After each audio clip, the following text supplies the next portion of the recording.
कल हमारे पास 6 Mi-17 के हेलीकॉप्टर्स इंडियन एयरफोर्स के आए थे और आज से उन्होंने हेली ड्रॉपिंग शुरू की है।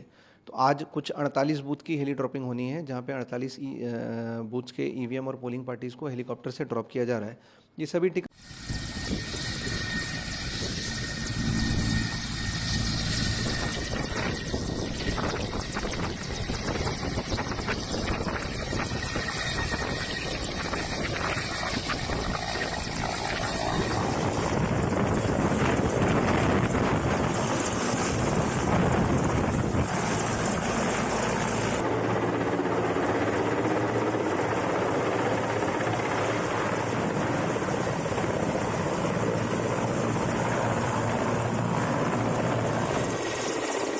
परम सौभाग्य है कि आज संत निक्का सिंह जी की निर्मल कुटिया में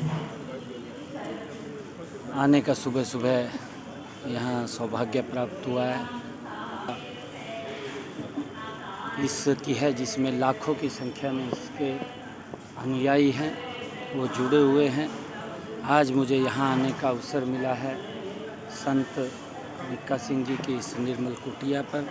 मैं सौभाग्यशाली हूँ, मैं प्रणाम करता हूँ।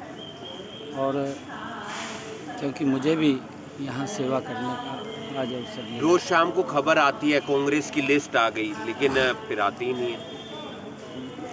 देखिए, क्योंकि मैं अभी यहाँ बाबा संत निक्का सिंह जी के स्थान के ऊपर हूँ और सभी दल अपने अपने तरीके से काम करते हैं।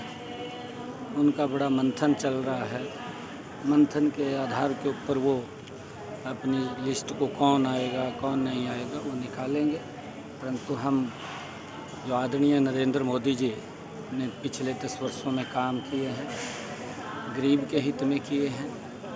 आज मैं यहाँ बाबा संत निक्का सिंह जी की कुटिया पर आया हूँ और देख करके मन बड़ा गदगद हुआ है कि जो निस्वार्थ भाव से काम चल रहा है, गरीब लोगों के हित के लिए काम हो रहे हैं, लंगर की सेवाएं हो रही हैं। लंगर से भी अलग आगे बढ़ कर के अगर किसी और आवश्यकता की किसी को ज़रूरत है तो वो भी इस कुटिया से पूरी हो रही है। और ऐसे ही महापुरुषों से प्रेरणा लेकर के नरेंद्र मोदी जी और हमारे हरियाणा की डबल इंजन की सरकार समाज हित के अंदर कि समाज का जो अंतिम पायदान पे खड़ा व्यक्ति है उस तक कैसे पहुँचे। मुझे इस बात की भी बड़ी खुशी है कि जब कोरोना का वैश्विक संकट आया था तो ये कुटिया सबसे आगे आकर के लोगों की सेवा के अंदर तत्परता से दिन रात लगी रही।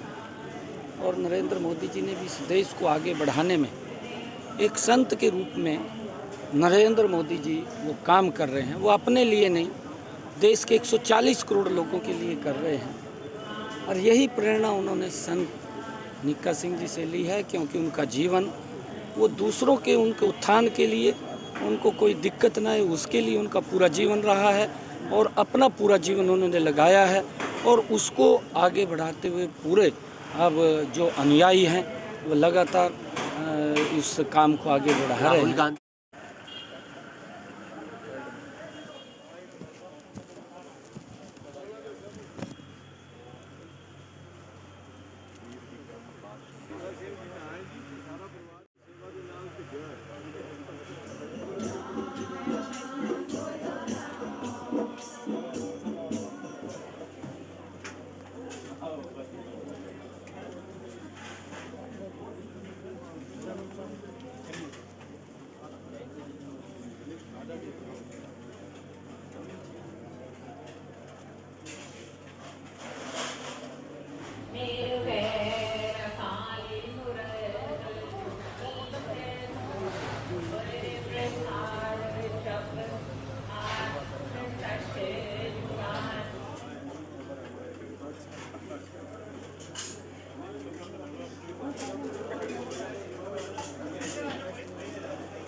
मेरा ये